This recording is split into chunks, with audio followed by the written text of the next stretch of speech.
Guys, dah sampai masanya untuk ranking 10 filem terbaik tahun ni yang aku sempat tengok. Ada beberapa filem yang aku tak ada kesempatan nak tengok, macam Memory, agak lain nombor 2, Zootopia nombor 2, Avatar kan. So kalau filem favourite korang tak ada dalam list ni, mungkin number 1 aku tak sempat tengok, atau number 2 aku tengok tapi aku tak enjoy sebanyak korang. Macam filem Papa Zola. Oh my god. Korang kena tengok ruangan komen aku dekat video review Papa Zola. Patutlah subscriber tak banyak. Apa yang Malaysia buat kau Tak ada pandai je buat yang tak review, kena. jangan Macam buat kau yang review. reviewer Korang paling nak bodoh buat setakat ni. Sangat membina. Special shout out to Siti Zaitun 2353 yang kerap muncul dekat ruangan komen video tu. Siti Zaitun, I see you and I appreciate you. Dekat Instagram, aku rate filem ni 7/10. So not really a top rated filem lah. Sebab aku nak bagi rating yang objektif dekat korang. Tapi subjectively, aku sangat enjoy filem ni. Plot dia straightforward je. Lex Luthor tak puas hati dengan Superman, nak kalahkan Superman. We see it everywhere. Tapi bagi aku, filem ni rasa macam such a cozy hug. A feel-good superhero movie. Superman versi James Gunn ni, dia hopeful, kind-hearted dan brave. Dan memang macam comic book Superman brought to life. Kalau bukan aku siapa lagi? Badak lagi tinggi dari Superman. Kau biar betul. Well, yeah. Tahun ni banyak filem Malaysia yang gempak. Ada Macai, Blood Brothers, Agent Ali The Movie 2. Tapi overall quality filem-filem ni masih rasa tempatan. Bukan macam, puih, tempatan. Tapi bukan juga macam, woohoo, quality tempatan guys. Dia somewhere in the middle. Badak adalah filem yang grounded pasal seorang bapa yang pekak yang nak anak dia take over bisnes jual burger dia. Tapi anak dia lebih cenderung ke music hip hop. Music yang bapa dia tak boleh dengar, tak boleh faham, tak boleh relate. Dengan lakonan yang hebat, sound design yang kreatif untuk menunjukkan orang pekak dengan orang biasa, dan skrip yang matang mengangkat filem Badak ni beyond level tempatan. Berbulan-bulan movie ni dekat carta top 10 movies di Netflix. Dan memang layak. Filem ni mengisahkan satu K-pop girl band yang protect humanity dari demons melalui music. So one day, demon pun fed up, diorang pun buat boy band sendiri untuk tewaskan girl band ni.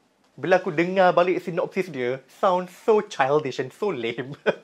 Tapi, filem ni dia punya animation studio adalah the same studio yang animate Spider-Verse. So tak surprising yang level animasi filem ni sangat tinggi, sangat cantik dan sangat colourful.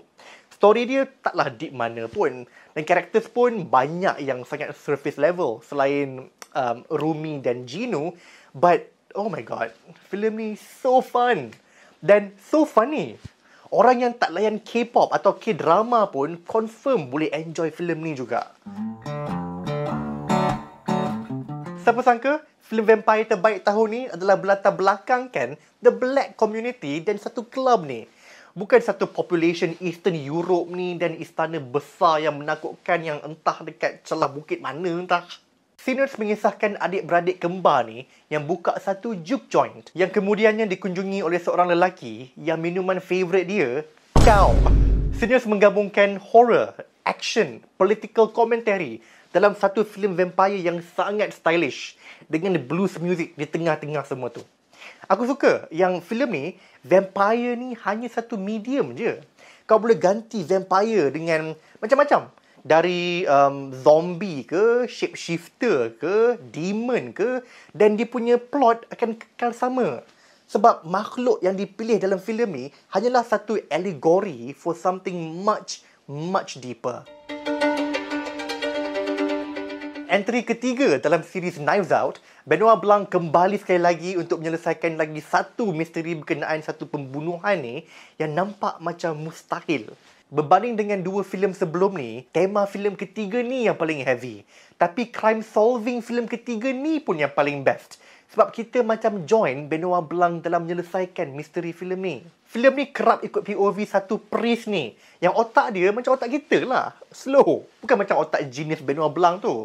So, kita bersama asyik cuba meneka, cuba solve the mystery dibantu oleh Benoit Blanc. It makes the film far more engaging. Filem ni juga ada menyentuh isu keagamaan dengan sangat elegan.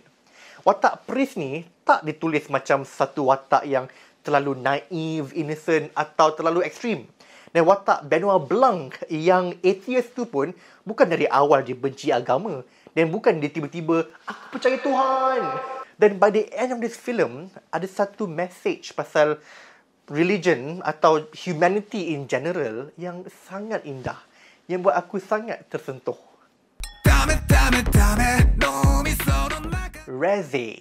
Riz ke Rezi? Entah. Anyways, Demon Slayer Infinity Castle. Best. Chainsaw Man The Reze Arc. Lagi best. Reze Arc mengisahkan Denji yang akhirnya jumpa seorang cewek, seorang amoy yang terima semua keanehan dia. Tapi biasalah, if it's too good to be true, it probably is. In this case, she's the bomb devil.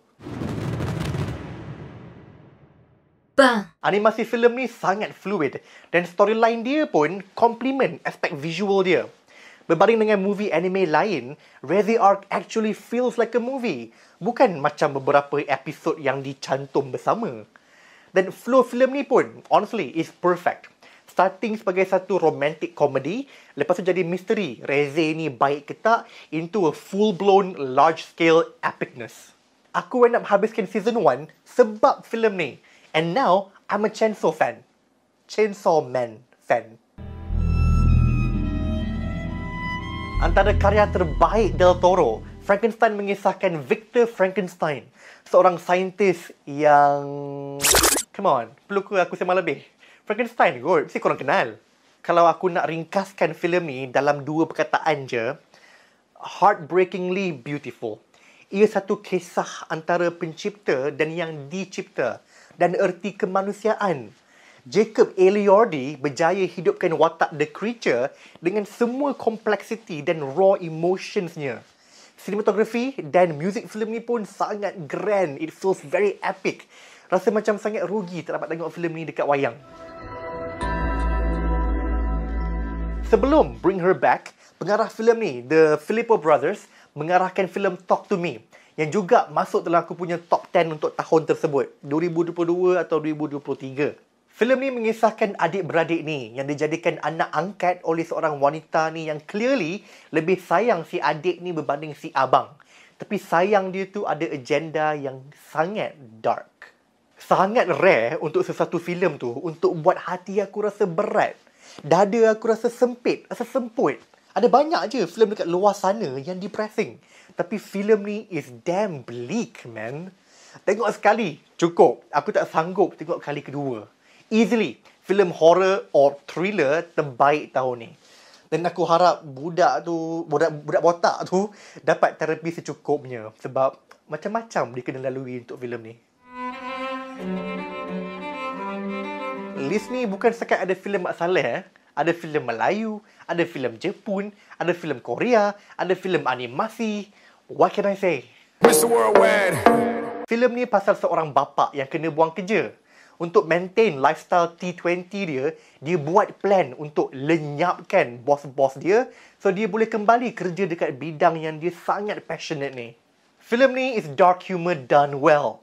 Sangat lawak dan juga sangat brutal. Tapi tak klise. Filem ni kembangkan perspektif hampir ke semua watak dia tau. Dari si mangsa sampailah ke anak si pembunuh ni. Dan semua motivasi watak-watak kita disatukan dengan satu frasa. No other choice. It's really smart writing. Dan filem ni pun dari aspek teknikal lagi sharp dari filem di nombor 1 nanti. Cuma ending filem ni je yang aku kurang sikit. So yeah, I had no other choice. Ada nak dekat 5 reviewer yang aku follow yang semua pilih filem ni juga as their favourite of 2025. Aku cubalah pilih filem lain untuk kelainan katakan. Tapi tak boleh guys. Ni satu-satunya filem tahun ni yang aku rate 10/10 bintang. Dan korang pun tahu yang aku ni kedekut bintang. Sebab kalau seronok sikit terus nak bagi 10/10 bintang, susahlah viewer aku nak tahu filem mana yang best dan filem mana yang best nak mampui. Filem ni mengisahkan seorang bapa yang dulu member satu kumpulan rebellion ni. Sekarang dah tua, dah ada anak, musuh lama dia muncul balik untuk tangkap dia dan anak dia. Durasi filem ni 3 jam guys, no joke. Dan tak sekali pun dia lose momentum.